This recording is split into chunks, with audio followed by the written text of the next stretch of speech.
Continuando con las propiedades de sistemas, vamos a considerar ahora la estabilidad. Eh, Muy importante tomar en cuenta o tomar nota de las propiedades de cada uno de estos. Por ejemplo, causalidad, este, memoria, invertibilidad y todos los conceptos que hemos venido analizando. Otro de esos es la estabilidad. ¿Sí? Entonces, un sistema se considera estable, ¿sí? Siempre y cuando aquellas señales de entrada este, nos lleven a respuestas que no diverjan.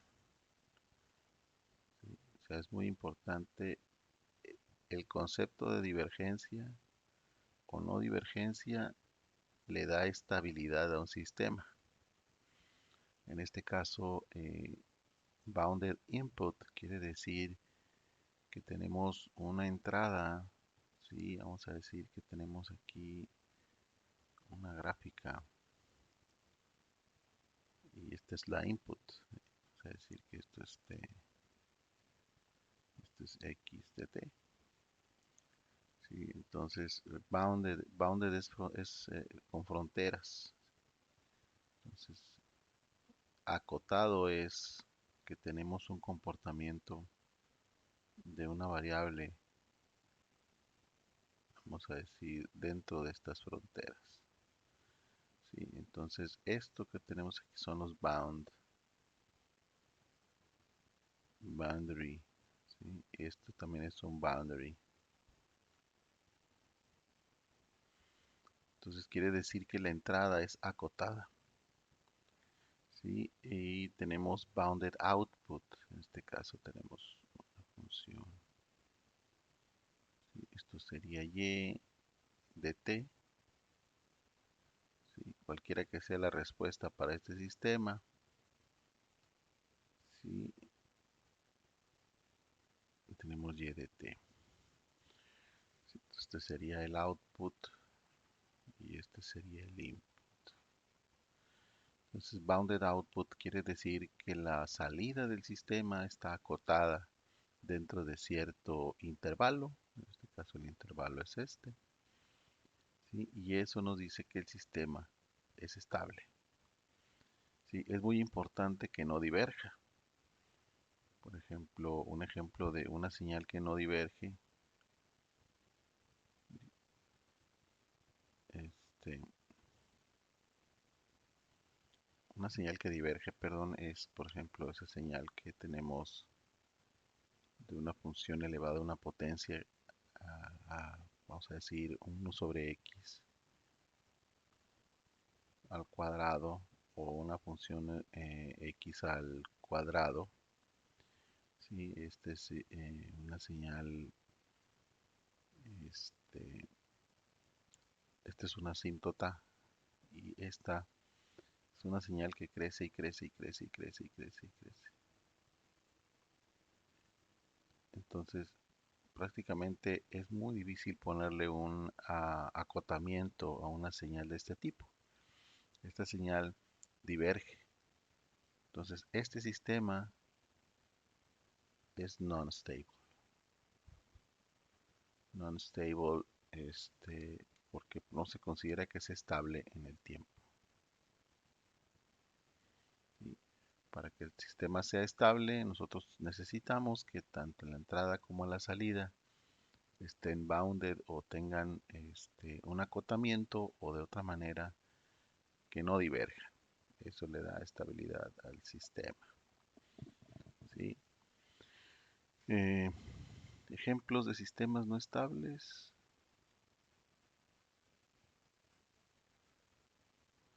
Por ejemplo, la reacción en cadena.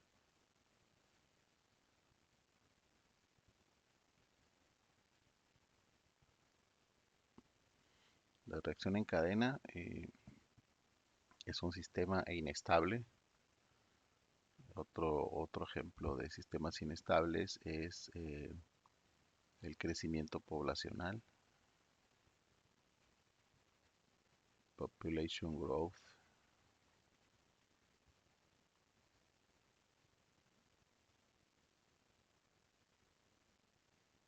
population growth.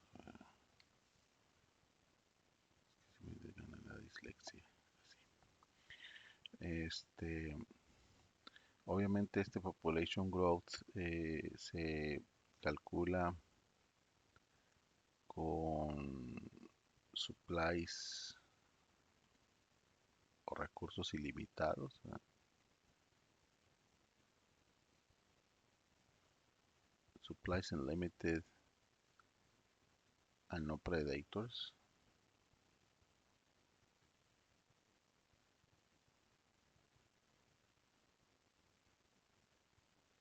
sin depredadores. ¿Verdad? Si tenemos un sistema poblacional donde hay recursos ilimitados y no hay depredadores, ese sistema va a crecer sin restricción. Entonces considera que ese es un sistema inestable. ¿Sí? Cualquier sistema que crece en su respuesta con una pequeña señal de entrada, ¿sí? Se considera un sistema inestable. Muy bien. Entonces, ¿cuáles son los ejemplos de algún sistema estable? Vamos a poner aquí stable system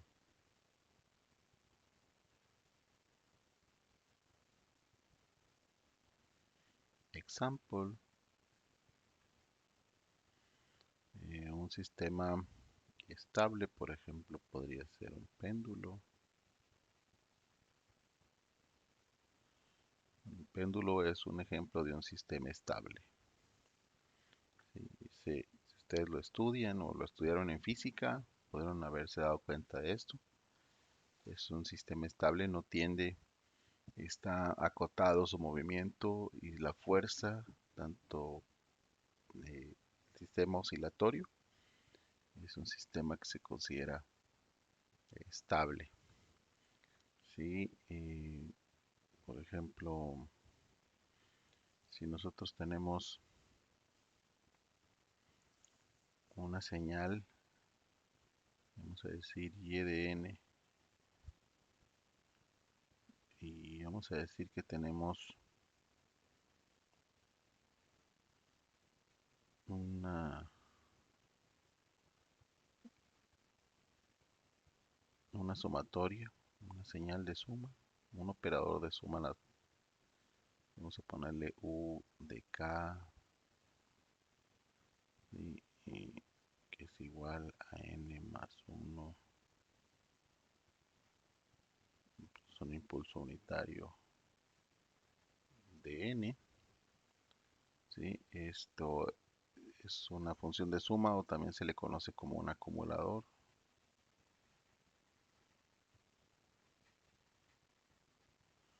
El acumulador, la función de integración que vimos en una clase anterior, que es una integral. En este caso son todos los valores de este tipo que vienen desde menos infinito hasta el valor que tome la muestra actual, que es n. Todos estos se consideran ejemplos no estables. ¿Sí? Porque son sistemas que tienden a crecer desmesuradamente en el tiempo. ¿Sí? Entonces, todo lo que tenga que ver con sumas, sistemas que se rijan por la función exponencial, este, las asímptotas verticales u horizontales, las integrales, las sumatorias, los acumuladores, donde no hay manera de poder darle salida a lo que vamos metiendo en esa bolsa, tiende a crecer sin frontera, ¿sí? Entonces ese tipo de sistemas se considera inestables. Cuando ustedes vean, por ejemplo, que ustedes tienen una señal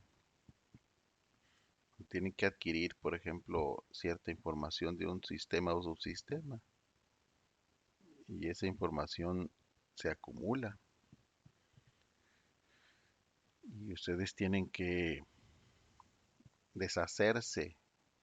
En el caso, por ejemplo, de los sistemas de videograbación de seguridad, se tienen que deshacer de cierta cantidad de información porque todos esos bits que tienen almacenados de video crecen en el tiempo y si el tiempo es ilimitado, ese almacenamiento va a saturarse en poco tiempo porque tiende a crecer sin medida. Entonces es un sistema inestable. ¿Sí?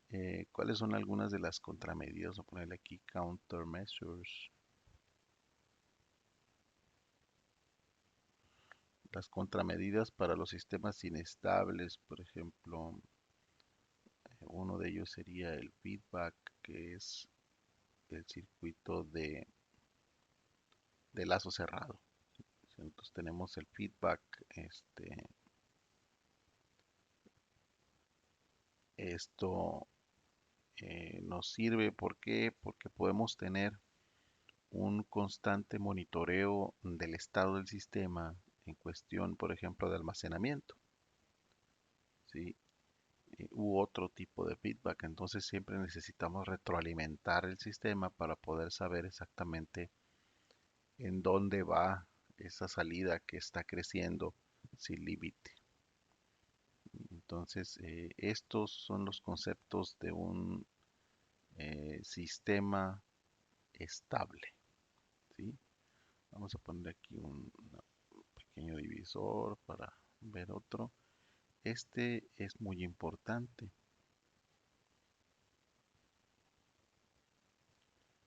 ¿sí? Esto se le llama sistemas invariantes en el tiempo. Este concepto es muy importante porque es lo que ustedes más van a ocupar en los sistemas de control que van a diseñar. ¿Sí? Es muy importante este concepto de Time Invariant Systems. ¿Sí? Un sistema se considera invariante en el tiempo si el comportamiento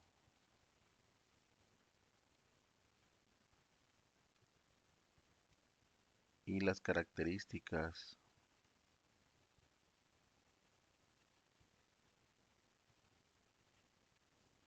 ¿sí? son fijas, are fixed over time. ¿Sí? Si las características y el comportamiento de ese sistema son fijos en el tiempo, entonces considera que el sistema es invariante en el tiempo. ¿Sí? Nosotros, por ejemplo, si nosotros necesitamos que demostrar que x de t este, implica un y de t, ¿sí? Y tenemos una relación directa entre estas dos, entonces el time invariance o la invarianza en el tiempo va a requerir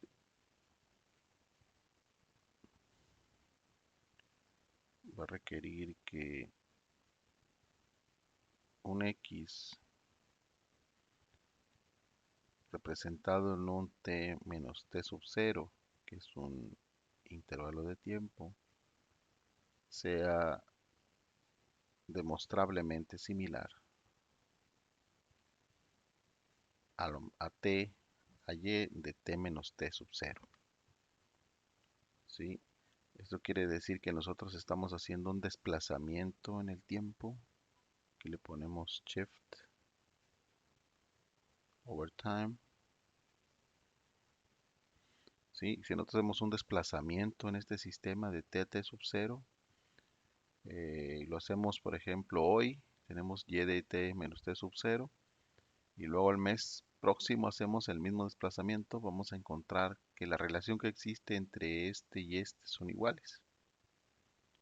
¿Sí? Entonces a eso se considera que es un sistema invariante en el tiempo. ¿Sí? Por ejemplo, un acumulador o una función de sumatoria, siempre y cuando el sistema sea estable, podemos decir que es un sistema invariante en el tiempo. Y otro tipo de sistemas donde podemos tener, por ejemplo, que el x de t menos t sub 0 un desplazamiento en el tiempo, hoy nos da un resultado y el próximo mes nos da un resultado diferente cuando la entrada es la misma, entonces ahí podemos decir que el sistema no es invariante en el tiempo. Muy bien, entonces estas son algunas de las propiedades que vamos a seguir nosotros